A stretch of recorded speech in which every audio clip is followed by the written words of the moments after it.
2026 March 25 ബുധനാഴ്ച. പശ്ചിമേഷ്യൻ സാഹചര്യങ്ങൾ ഇന്നിപ്പോ 26 ദിവസത്തിലേക്ക് കടന്നിരിക്കുകയാണ്.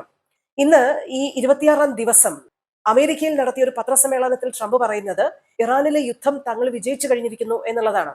ഇറാൻ അല്ലെങ്കിൽ ടെഹ്റാൻ അമേരിക്കയുമായി ഒരു ഡീല് അത്യധികം ആവശ്യപ്പെടുന്നു. അപ്പോൾ അതിന്മേലുള്ള നെഗോഷിയേഷൻസ് നടക്കുന്നു എന്നാണ് അദ്ദേഹം പറയുന്നത്. എന്നാൽ ഇറാനിലെ ഏത് കേന്ദ്രവുമായിട്ടാണ് വാഷിംഗ്ടൺ ഇത്തരം നെഗോഷിയേഷൻസ് നടത്തുന്നത് എന്ന് വ്യക്തമാക്കാൻ അദ്ദേഹം തയ്യാറാവുന്നതുമില്ല. അതിന് തൊട്ട് മുൻപത്തെ ദിവസം 48 മണിക്കൂർ അന്ത്യശാസനം നൽകുന്നു. ഹോർമൂസ് കടലെടുക്ക് റീഓപ്പൺ ചെയ്തില്ലെങ്കിൽ ഇറാനിലെ പവർ പ്ലാന്റുകളടക്കം തകർത്ത് കളയും എന്ന തരത്തിലുള്ള ഭീഷണി ഉണ്ടായിരുന്നു. എന്നാൽ പിന്നീട് 5 ദിവസത്തെ സാവകാശം നൽകിയെന്ന് പറയുന്നു. യുദ്ധം തുടങ്ങുന്ന സമയത്ത് റെജീം ചേഞ്ച് ആണ്, ഭരണമാറ്റമാണ് താൻ ആഗ്രഹിക്കുന്നതെന്ന് പറയുന്നു. അതിനുശേഷം ഇറാനിലെ ആണവ ആയുധ ശേഷി അതില്ലാതാക്കുക എന്നതാണ് തങ്ങളുടെ ലക്ഷ്യം എന്ന് പറയുന്നു. അങ്ങനെ മാറിക്കൊണ്ടിരിക്കുന്ന എയിമാണ്, യുദ്ധത്തിലെ ലക്ഷ്യങ്ങളാണ് അമേരിക്ക ഈ ഒരു 26 ദിവസം പിന്നിടുമ്പോഴും നമുക്ക് മുമ്പാകെ വെക്കുന്നത്. ഇനി 15 പ്ലാൻ ടെഹ്റാനിലേക്ക് അമേരിക്ക അയച്ചു കഴിഞ്ഞിരിക്കുന്നു എന്ന് സൂചിപ്പിക്കുന്ന ഒരു റിപ്പോർട്ടും പുറത്തു വരുന്നുണ്ട്. പക്ഷെ ഇതെല്ലാം ഇറാൻ തള്ളിക്കളയുന്ന തരത്തിലാണ് കാര്യങ്ങൾ വരുന്നത്. അവർ പറയുന്നത് തങ്ങൾക്ക് ഇത്തരത്തിലുള്ള ഒരു നെഗോഷിയേഷനെ കുറിച്ച് അറിവില്ല. മാത്രമല്ല, ഇറാൻ മാത്രമല്ല ഇത് പറയുന്നത്, UN-ലെ ഇസ്രയേലിന്റെ പ്രതിനിധിയും പറയുന്നു അമേരിക്ക നടത്തുന്ന ഈ സമാധാന നീക്കങ്ങളെ കുറിച്ച് തങ്ങൾക്കൊരറിവുമില്ല.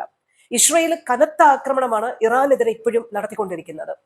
തിരിച്ച് ഇറാനും അതുപോലെ ആക്രമണങ്ങൾ നടത്തുന്നുണ്ട്. അപ്പോൾ യുദ്ധമുഖത്ത് കാര്യങ്ങൾ വളരെ സജീവമായിട്ട് തന്നെ തുടരുമ്പോഴാണ് യുദ്ധം അവസാനിച്ചു, ഞങ്ങളൊരു ഡീലിലേക്ക് എത്തുന്നു, ചർച്ചകൾ തുടരുന്നു എന്ന തരത്തിലുള്ള അവകാശവാദങ്ങൾ US പ്രസിഡന്റ് നടത്തുന്നത്.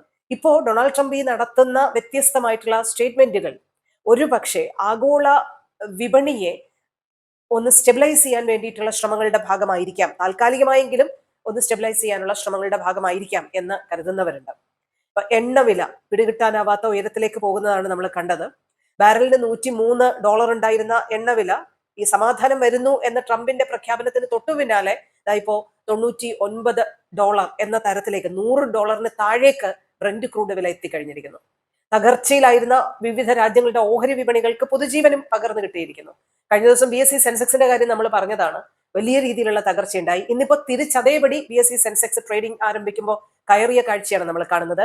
1160 പോയിന്റിന് അപ്പുറത്തേക്കാണ് BSE സെൻസെക്സ് കുതിച്ചിരിക്കുന്നത്. അപ്പോൾ ഒരു വലിയൊരു ആശ്വാസം, പ്രതീക്ഷ വിപണിയിൽ ആകമാനം ഉണ്ടാകുന്നതാണ് ഈ യുദ്ധം അവസാനിക്കുന്നു എന്നുള്ള പ്രതീതി തന്നെ ഉണ്ടാക്കിയിരിക്കുന്നത് എന്നതാണ്. ട്രംപിന്റെ ജനപ്രീതിയിൽ കാര്യമായിട്ടുള്ള ഇടിവ് സംഭവിക്കുന്നതായി ഓരോ അഭിപ്രായ സർവേകൾ പുറത്തു വരുമ്പോൾ നമുക്കത് വ്യക്തമാകുന്നു. ഇപ്പോ റോയിട്ടേഴ്സും ഇപ്സോസും ഈ യുദ്ധം തുടങ്ങിയതിന് പിന്നാലെ ഓരോ ആഴ്ചകളിൽ ഒരു സർവേ നടത്തുന്നുണ്ട്. അപ്പൊ അതില് കഴിഞ്ഞ ആഴ്ച ഏകദേശം 40% പേർ ട്രംപിനെ അനുകൂലിച്ച് വോട്ട് ചെയ്തെങ്കിൽ പുതിയ സർവേയിൽ, ഈ തിങ്കളാഴ്ച അവസാനിച്ച സർവേയിൽ 36% പേർ മാത്രമാണ് ട്രംപിനെ അംഗീകരിക്കുന്നത്.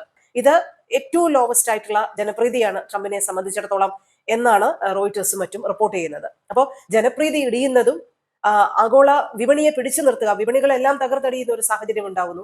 എല്ലാ രാജ്യങ്ങളിലും വലിയ തകർച്ച ഉണ്ടാകുന്നു, സാമ്പത്തിക തകർച്ചകൾ ഉണ്ടാകുന്നു.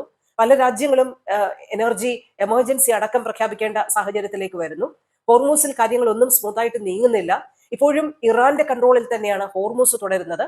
അപ്പൊ ലോകത്തിലെ എനർജി മാർക്കറ്റിലേക്കുള്ള ഫ്ലോ കൺട്രോൾഡായി, ലിമിറ്റഡായി. അതൊക്കെ ട്രംപിന് മേലും അമേരിക്കൻ ഭരണകൂടത്തിന് മേലും ഒരു തരത്തിലുള്ള സമ്മർദ്ദം ഉണ്ടാക്കുന്നുണ്ട്.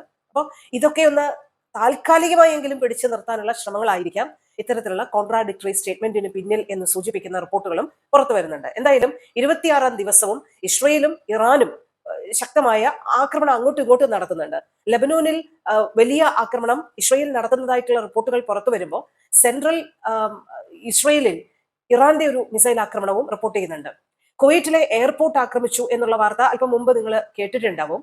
കുവൈറ്റില് എയർപോർട്ടിലെ ഒരു ഇന്ധന ടാങ്കിനടുത്തായിട്ടുള്ള ഒരു ഡ്രോൺ ആക്രമണ ശ്രമമുണ്ടായി.